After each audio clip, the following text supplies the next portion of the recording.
अवधूत चिंतन श्री गुरुदेव दत्त श्री स्वामी समर्थ. तुम्हा सगळ्यांचं स्वामी श्रद्धा वृक्षावर खूप खूप मनापासून स्वागत.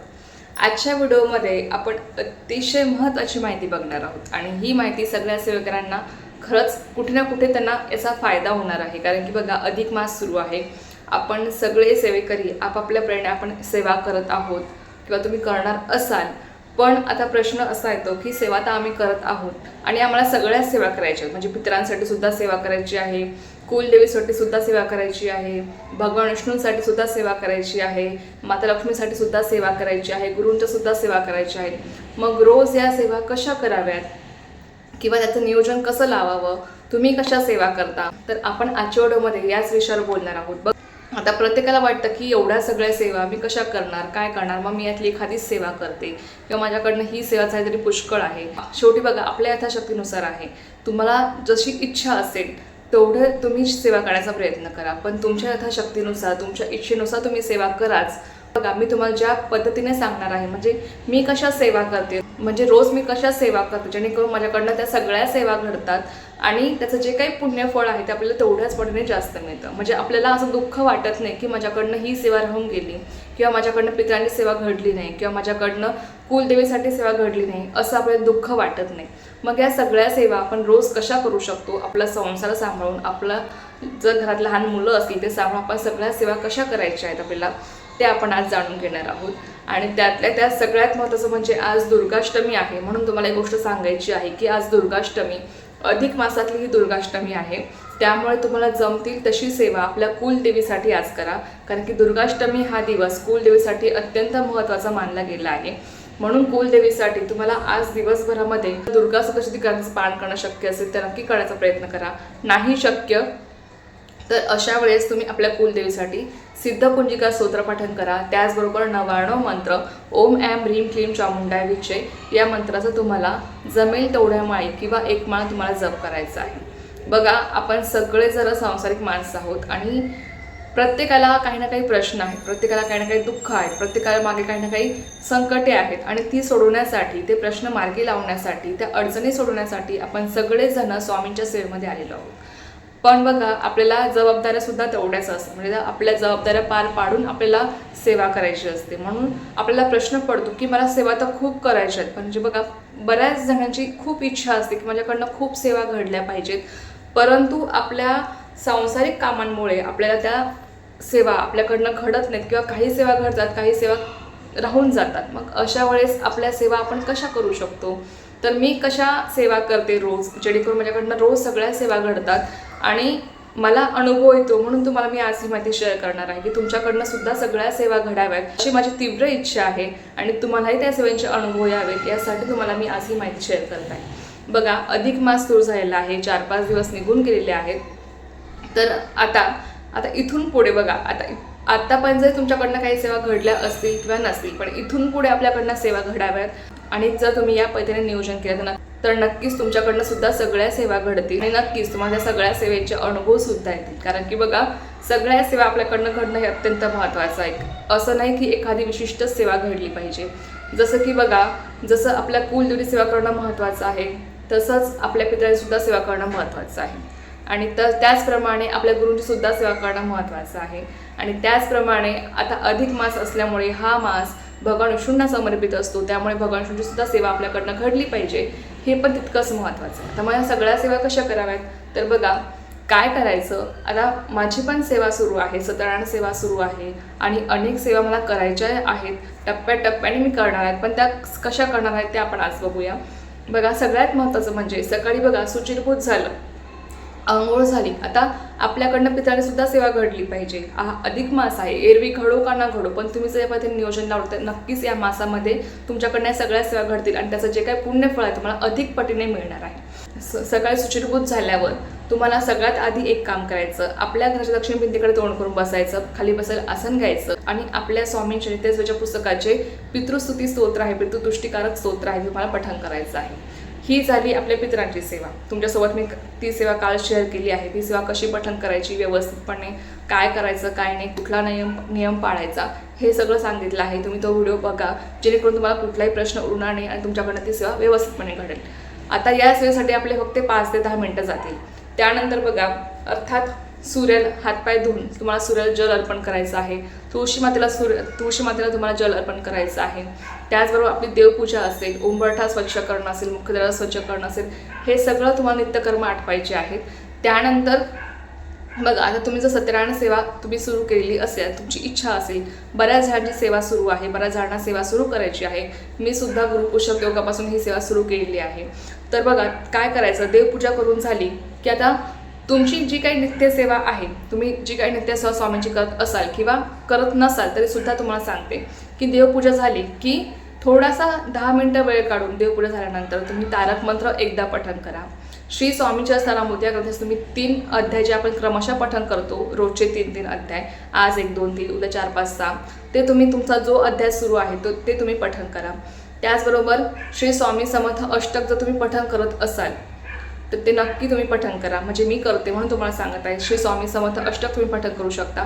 घोरकष्टधरण स्तोत्र मी रोज पठण करते म्हणून तुम्हाला सांगत आहे. घोरकष्टधरण स्तोत्र तुम्ही पठण करा. देवपूजा झाल्यानंतर तुम्ही या 3 ते 4 सेवा आहे त्या तुम्ही करून घ्या.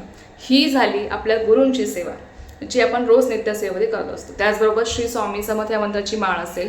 आता तुम्हाला जर 11 माळी घेणं शक्य झालं नाही, हरकत नाही, एकच माळ घ्या स्वामींसमोर बसून. बाकी अखंड तुम्ही नामस्मरण दिवसभर करा. तुमच्या 11 माळीपेक्षाही तुमच्या जास्त माळी होऊन जातात. तर ही आपली झाली गुरूंची सेवा. त्याच्याचबरोबर जर तुम्ही आता सत्यनारायण सेवा करणार असाल, म्हणजे तुम्ही जर सुरू केलेली असेल किंवा तुम्हाला करायची असेल, तर अर्थात देवपूजा करून झाली, तुम्हाला जर वेळ असेल तुम्ही तेव्हाच सत्यनारायण पूजा मांडून, म्हणजे बघा सत्यनारायण सेवा करताना आपल्याला रोज पूजा मांडणी करायची गरज नसते. एकच दिवस आपल्याला पूजा मांडणी करायची आहे पहिल्या दिवशी. नंतर फक्त आपल्याला पोथी वाचायची असते. आणि जेव्हा कधी आपल्याला वाटलं की धूळ झालेली आहे, पाने खराब झालेली आहे, तेव्हा आपण ते पाने वगैरे काढून टाकून आपण इथे नवीन पाने आपण तिथे बदलू शकतो किंवा ते आपण धूळ साफ करू शकतो. पण रोज पूजा मांडणी करायची आपल्याला गरज नसते. म्हणून तेवढा वेळ आपला वाचतो पूजा मांडणीचा. मग काय करायचं, अध्याय वाचायला किती वेळ लागतात, फक्त 15 मिनटं, जास्तीत जास्त 15 मिनटं लागतात. रोजचे जे सत्यनारायण कथेचे जे 5 अध्याय आहेत ते वाचायला आपल्याला फक्त 15 मिनटं लागतात. 15 ते जास्तीत जास्त तुम्हाला 20 मिनटं लागतील, त्यापेक्षा जास्त वेळ लागत नाही. तर त्या 15 मिनटं वेळ काढून तुम्ही ते अध्याय पठण करा. ही झाली आपली सत्यनारायण सेवा. म्हणजे बघा सकाळीच आपल्याकडनं सगळ्या सेवा होऊन जातात. आणि मी तुम्हाला एक कळकळीने सांगेल की आता अधिक मास सुरू आहे ना, आपल्याला जर असं वाटतं ना की माझ्याकडनं सगळ्या सेवा घडल्या पाहिजे, माझ्याही घरामध्ये सुख शांती नांदावी, माझ्या घरामध्ये मातलक्ष्मीचा अखंड वास राहावा, असं आपल्याला सगळ्यांना वाटतं. मग त्यासाठी 1 तासभर तुम्हाला या अधिक मास पूर्ण होईपर्यंत 1 तास तुम्हाला नेहमीपेक्षा लवकर उठायचं आहे. जेणेकरून काय होईल, तुम्हाला तो 1 तास जो आहे ना, त्या 1 तासामध्ये तुम्हाला इतक्या सेवा करायला मिळतात ना, खरंच तुम्हाला सांगते, तुम्ही जर नियोजन केलं ना, तुम्हाला तुमच्याकडनं भरभरून सेवा स्वामी करून घेतील आणि तुम्हाला या सेवेचे नक्कीच अनुभव होतील.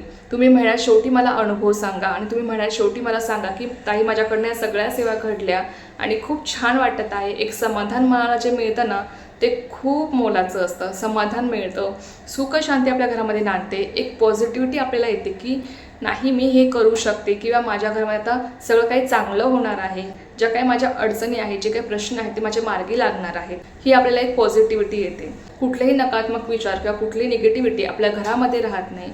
आणि या सगळ्या सेवांमुळे एक सकारात्मक वातावरण आपल्या घराभोवती, आपल्या कुटुंबाभोवती तयार होत असतं.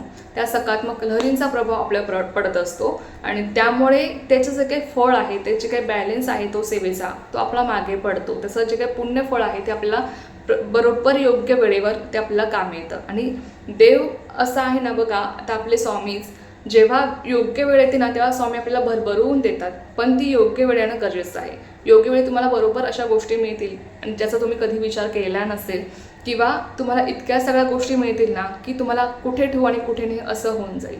म्हणून फक्त विश्वास ठेवा, तुमचं नियोजन लावा की तुम्हाला अशा सेवा या पद्धतीने करायच्या आहेत, माझ्याकडनं सगळ्या सेवा घडल्या पाहिजेत आणि या सगळ्या सेवांसाठी मी असा वेळ काढणार आहे.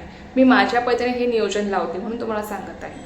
त्यानंतर बघा, आता सकाळी आपल्याकडनं या सगळ्या सेवा होऊन जातात. नंतर आपल्या घरातले कामं वगैरे सगळे असतात. लहान बाळाचं असेल तर अर्थात सगळं काही आपल्याला खूप कामं असतात घरामध्ये, गृहिणींना मी सांगेल. तर अशा वेळेस बघा, आपल्या घरातली सगळी कामं तुम्ही सगळी दिवसभर आवरून घ्या. दुपारी तुम्ही आरामही करू शकता. संध्याकाळी जेव्हा आपण देवबत्ती करतो तर अर्थात तेव्हा तुम्ही काय पठण करावं, तर तुम्ही श्रीसूक्त पठण करू शकता. आता बघा, या सगळ्या सेवांना आपण जर टप्प्याटप्प्याने या सेवा केल्यानंतर आपल्याला फक्त अर्धा तास मोजून लागतो सगळ्या सेवांसाठी. म्हणजे सकाळी तुम्ही अर्धा तास देवपूजा वगैरे, सत्यनारायण पूजा, त्याला तुम्हाला अर्धा एक तास जाईल जास्तीत जास्त. संध्याकाळी तुम्ही अर्धा तास काढू शकता. म्हणजे आपण जर नियोजन केलं तर नक्कीच आपल्याला त्या सेवा करण्यासाठी वेळ मिळतो आणि स्वामी आपल्याकडनं त्या सगळ्या सेवा करून घेतात. म्हणून मी तुम्हाला सांगेल की तुम्ही स्वामींनाच प्रार्थना करा की स्वामी माझ्याकडनं या सगळ्या सेवा करून घ्या. माझी खूप इच्छा आहे या सगळ्या सेवा करण्याची. तुम्ही माझ्याकडनं सगळ्या सेवा करून घ्या. आणि खरंच सांगते, स्वामी आपल्याकडनं सगळ्या त्या सेवा करून घेतात. आपल्या सेवेमध्ये ज्या काही अडचणी येणार आहेत ना, त्या स्वामी सगळ्या दूर करतात आणि आपल्याकडनं त्या सगळ्या सेवा स्वामी करून घेत असतात. म्हणून त्यांनाच प्रार्थना करा. तर संध्याकाळी दिवाबत्ती झाली तर आपल्या कुलदेवीसाठी तुम्ही सेवा करू शकता. जसं की श्रीसूक्त तुम्ही पठण करा. श्रीसूक्तचं आपल्याला रोज पठण करायचं असतं. मी तुम्हाला नेहमी सांगते की श्रीसूक्त रोज आपल्या घरामध्ये एकदा तरी पठण झालंच पाहिजे, जेणेकरून मातालक्ष्मीचा वास आपल्या घरामध्ये अखंड राहत असतो. श्रीसूक्त पठण करा. त्याचबरोबर बघा, तुम्ही सिद्धकुंजिका स्तोत्र ते तुम्ही एकदा पठण करा. ओम ऐं ह्रीं क्लीं चामुंडा विचे जर तुम्ही सकाळी ही माळ घेतली नसेल तुम्ही संध्याकाळी घ्या. त्याचबरोबर तुम्ही कालभैरवाष्टक पठण करू शकता, ज्यामुळे आपल्या घरावर कुठलंही कधीही संकट येत नाही. आपल्या घरातल्या व्यक्तींचं आणि आपलं कधी वाकड्या दिशेने पाऊल पडत नाही आणि आपल्यावर अर्थातच कुठल्याही प्रकारचं संकट वगैरे येत नाही. म्हणून आपल्याला कालभैरवाष्टक पठण करायचं असतं. त्याचबरोबर तुम्ही व्यंकटेश स्तोत्र, जर तुम्हाला वेळ असेल तुम्ही व्यंकटेश स्तोत्र संस्कृतमध्ये जे आहे 15 ओव्यांचं स्तोत्र आहे. संस्कृतमध्ये अगदी 2 ते 3 मिनिटं लागतात व्यंकटेश स्तोत्र पठण करायला संस्कृतमध्ये. तुम्ही ते स्तोत्र पठण करू शकता जर तुमची इच्छा असेल तर. बघा म्हणजे तुमच्याकडनं किती सेवा घडतात जर तुम्ही नियोजन लावलं तर. त्याचबरोबर बघा, जर तुम्हाला कुंकुमार्चन करण्याची इच्छा असेल तर श्रीसूक्त तुम्ही जेव्हा पठण करणार ना, तेव्हा तुम्ही श्रीसूक्त पठण करता करता तुम्ही कुंकुमार्चन करा. श्रीयंत्रावर करायचं असेल किंवा कुलदेवीचा टाक असेल, कुलदेवीची मूर्ती असेल, फोटो असेल, तुम्ही श्रीसूक्त पठण करत करत तुम्ही कुंकुमार्चन करा. म्हणजे तुमच्याकडनं श्रीसूक्तसुद्धा पठण होतं, कुंकुमार्चनसुद्धा सेवा घडते. त्याचबरोबर आपल्या कुलदेवीसुद्धा तुमच्याकडनं सेवा घडते. जसं की सिद्धकुंजिका स्तोत्र, ओम ऐं ह्रीं क्लीं चामुंडा विचे हा 99 मंत्र असेल. त्याचबरोबर तुमच्याकडनं भगवान विष्णूंसाठी सुद्धा सेवा घडते, व्यंकटेश स्तोत्र पठण. त्याचबरोबर आपण सत्यनारायणसुद्धा सेवा करत आहोत. आणि मी तुम्हाला अजून एक गोष्ट सांगेन, जेव्हा तुम्ही सत्यनारायण सेवा करता म्हणजे सत्यनारायण पूजेच्या ज्या कथा आहेत, जे अध्याय आहेत तुम्ही पठण करता, ते पठण करून झाल्यानंतर बघा, ओम नमो भगवते वासुदेवा या मंत्राचा किमान 11 वेळेस जप करा. त्याचबरोबर एक श्लोकी विष्णू सहस्रनाम. आता आपल्याकडनं रोज विष्णू सहस्रनाम स्तोत्र पठण करणं आपल्याला सगळ्यांना शक्य होईल असं नाही, माझ्याकडनंही होत नाही. मग अशा वेळेस तुम्ही एक श्लोकी विष्णू सहस्रनाम, नमो स्तवन अनंताय सहस्रमूर्तये सहस्र पादाक्षी शिरुरुबाहवे सहस्र नामने पुरुषाश्रुते सहस्र कोटी उदाहरणे नमः. बघा किती वेळ लागला. एक श्लोकी विष्णू सहस्रनाम तुम्हाला 11 वेळेस पठण करायचं आहे, जेणेकरून तुम्हाला विष्णू सहस्रनाम स्तोत्र पठण केल्याचं फळ मिळतं आणि तुमच्याकडनं कळत न कळत ज्या काही चुका घडतात त्याचं सुद्धा क्षमन होत असतं. तर बघा, म्हणजे तुम्ही आता ओम नमो भगवते वासुदेवा या मंत्रात जप असेल किंवा एक श्लोक विष्णू सहस्रनाम स्तोत्र असेल, तुम्ही सत्यनारायण सेवा करून झाल्यानंतर तुम्ही लगेच या सेवा करू शकता. किंवा तुम्ही संध्याकाळी जर तुम्हाला वेळ असेल दिवाबत्तीच्या टायमाला तेव्हा तुम्ही या सेवा करू शकता. म्हणजे टप्प्याटप्प्याने सगळ्या सेवा करा. एक महत्त्वाचं म्हणजे पितरांची सेवा घडते, त्यानंतर आपल्याकडनं भगवान विष्णूंची सेवा घडते, त्याचबरोबर आपल्या गुरूंची सेवा घडते. स्वामी चरित्र सारामृताचे आपण रोज 3 अध्याय जे वाचत असतो ते आपल्याकडनं वाचून होतात. श्री स्वामी समर्थ या मंत्रात जप असेल, तारक मंत्र असेल, श्री स्वामी समर्थ अष्टक पठण तुम्ही करत असाल किंवा घोरकष्टरण स्तोत्र पठण करणं असेल, या आपल्याकडनं आपल्या गुरूंसाठी सेवा घडतात. त्याचबरोबर सत्यनारायण सेवा भगवान विष्णूंसाठी घडते. त्याचबरोबर एक श्लोकी विष्णू सहस्रनाम, आपल्याकडनं विष्णू सहस्रनाम स्तोत्र पठण करणं शक्य होत नाही, एक श्लोकी विष्णू सहस्रनाम आपण पठण करतो भगवान विष्णूंच्या सेवेसाठी. व्यंकटेश स्तोत्र पठण आपण करत असतो संध्याकाळी दिवाबत्ती झाल्यानंतर, ही भगवान विष्णूंची सेवा झाली. मातलक्ष्मीच्या सेवेमध्ये कुंकुमार्चन असेल, श्रीसूक्ताचं पठण करणं असेल, महालक्ष्मी अष्टकम, त्याचबरोबर कुलदेवीच्या सेवेसाठी आपण सिद्धकुंजिका स्तोत्र पठण करतो, 99 मंत्र आपण पठण करत असतो. तर बघा, अशा रीतीने आपल्याकडनं सगळ्या सेवा घडत असतात. आपल्या कुलदेवीसाठी असेल, भगवान विष्णूंसाठी असेल, आपल्या पितरांची सेवा असेल, आपल्या गुरूंसाठी सेवा असेल.